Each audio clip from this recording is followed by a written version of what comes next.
Hello, bearded bee people. Welcome back to B&K Today is round 2 of our July splits, our summer splits.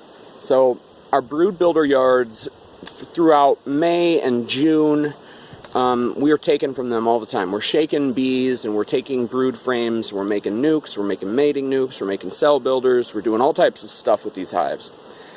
And then the nectar starts to kind of come along and they build up a little bit, and mid-July, early July, we'll come through and bust them all back down into singles and pull splits. So these splits, and you can see them here, will get a queen cell next week.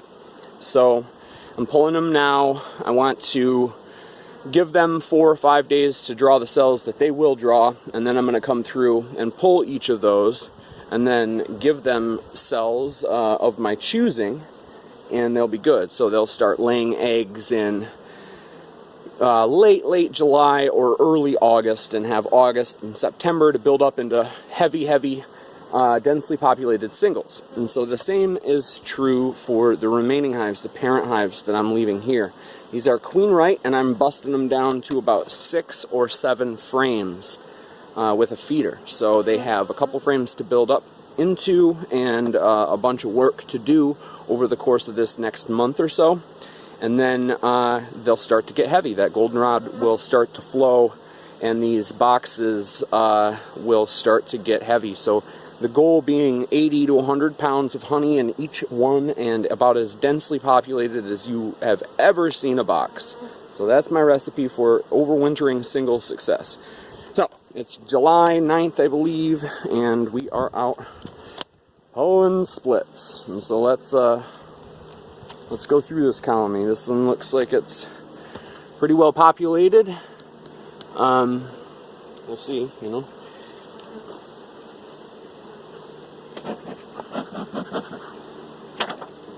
So I've got a couple partial splits over there. We're going to find the queen, and then we're going to start divvying up frames.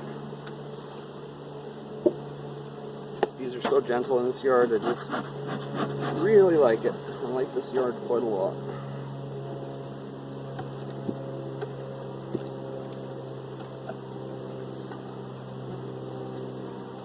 Okay, so I'm going to go through this top box first, because I don't want to go through the bottom, miss her, put the top box on and go through that. It's just, I'd rather go through this and then remove that and know she's not in this box, and so she must be in the bottom. The last couple of hives I've gone through, I found her in the top though, so that would be fantastic. The earlier I can find her, the less work I have to put into this. There's a lot of hives to go through, so it'd be nice to see her on an early frame. It's a good looking split frame here, nice honey band, brood, eggs in the center of the emerged area there. Of course, they're building some drone stuff and queen cups on the bottom. But that is of no concern to me, because this colony will look quite a lot different here in a few minutes. They will not be thinking swarm anymore. Here's a nice frame that's a likely candidate for her to be on. A bunch of open cells. There are eggs in a lot of them, but I wouldn't be surprised if you see her on this other side. Nope.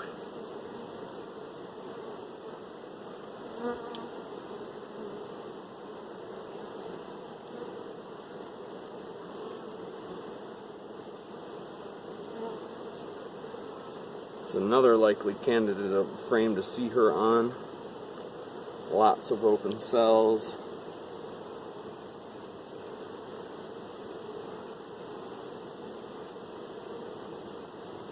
Oh, and there she is. Right there. Cool, so I'm going to set her aside, lean her up against the inner cover and stuff, and start going through stealing stuff, stealing resources, making more colonies. This is for us too, it's not for nukes for sale, so I get excited about this. B-E-A, beautiful. Okay, so I'm bringing this. I will bring you guys along with.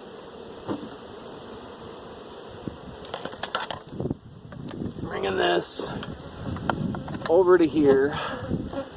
A lot of bees in here, not a whole lot of brood yet.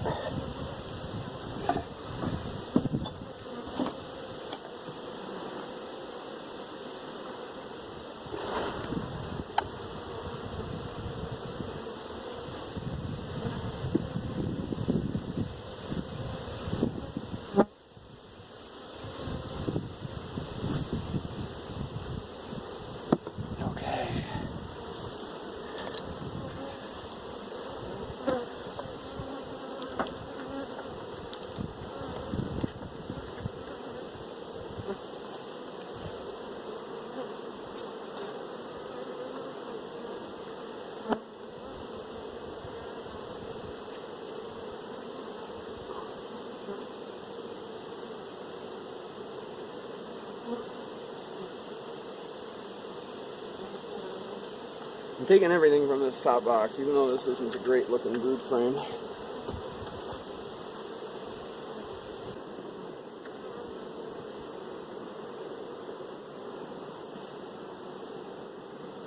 Okay, so we got eggs in the open cells, bee bread and nectar and all that stuff. And then the weird configuration of this colony in this box gives us the end frame, wall-to-wall brood. Bees are weird, yo. Okay, one more food frame for that single split.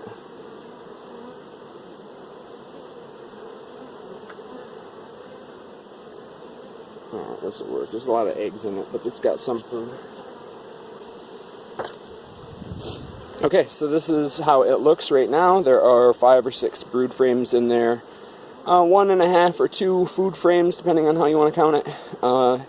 And 3 completely blank frames. Bunches of bees. Bunches of nurse bees.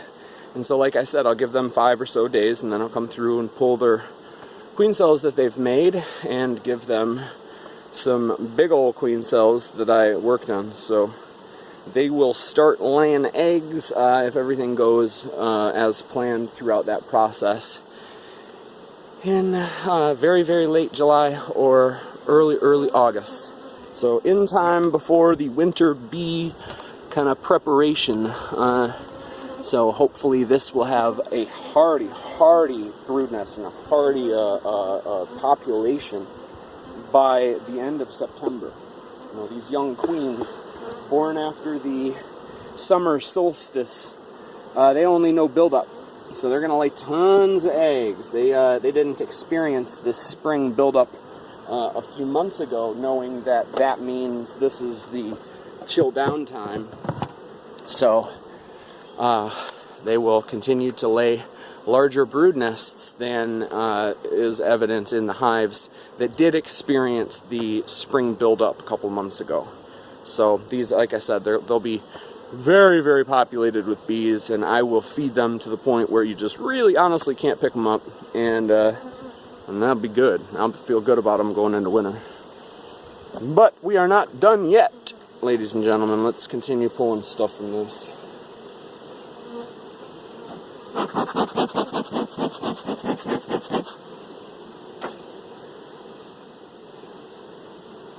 You know, this is the angle you guys love, the back of my arm. I don't want to climb back to the other side of that colony over the frame with the queen on it. So here's a nice looking brood frame.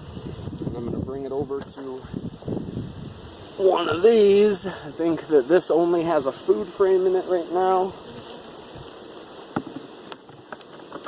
And that is correct.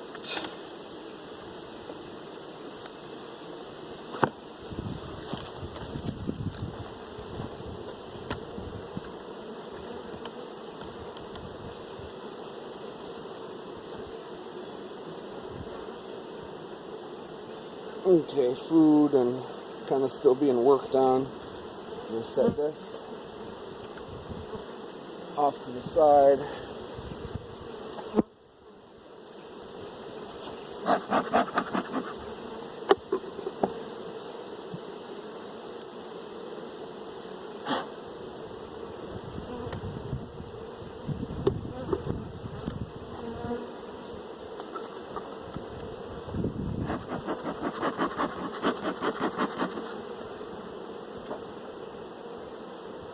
Okay, so they've got 1, 2, 3, 4, 5, 6, 7, 8. Alright, that means I'm going to take 1 or 2 from down here.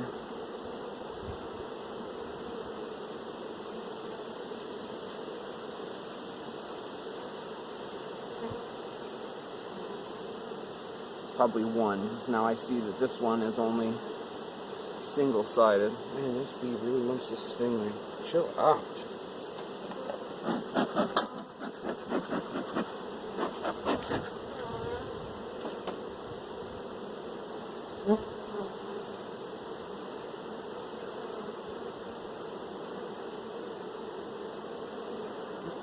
Okay, yeah, I'm only going to take 1 from down here.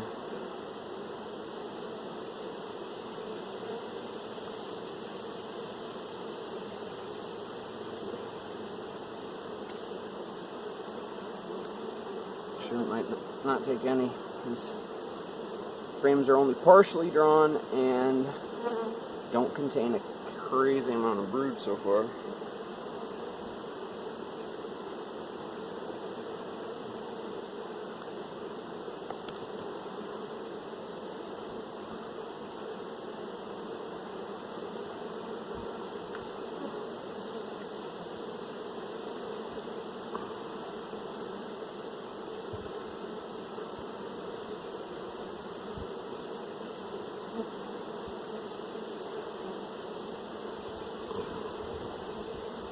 Okay, here's basically a pollen-bound frame. I'm going to move that.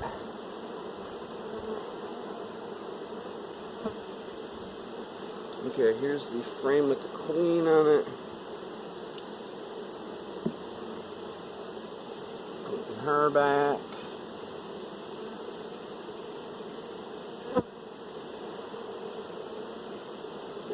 Blank right in the middle. And so most of them I'm kind of bringing down a little bit lower than this. They look a little bit less populated. This one looks a little bit more populated because I didn't pull as many frames out of this box, and that's largely because of the fact that they aren't complete frames. They were partially drawn out, so that's okay. So I'm going to shake the rest of these bees from these blank frames.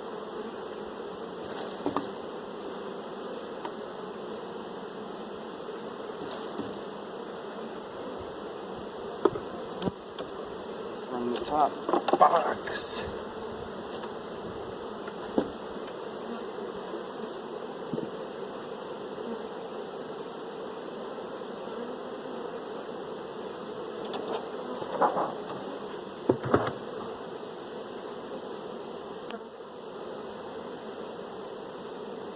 Okay, so that is the idea. Like I said a couple times, just pulling out strong splits now. Because of the fact that I want, when those queens emerge and go get mated, I want them to have the ability to take care of everything that those queens could want to do in terms of laying eggs. So I want there to be a lot of bees in each box relative to the size of the box, so that when that queen gets ready to start laying, she can just really start increasing the population of these hives.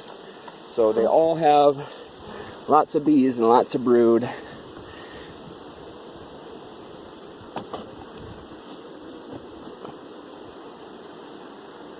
So they all look like that. This is the third yard we've done this to, or that I've done this to. And I have a half of a yard. I have this half of this yard, and then another half of another yard to do before we're done. And so that should hopefully bring us to 50, I think. July splits, which will bring us just up north of 200 colonies, which was the goal. So I'm happy about that. So thank you very much for watching. Get out there and have some frickin' fun with your frickin' bees. See ya.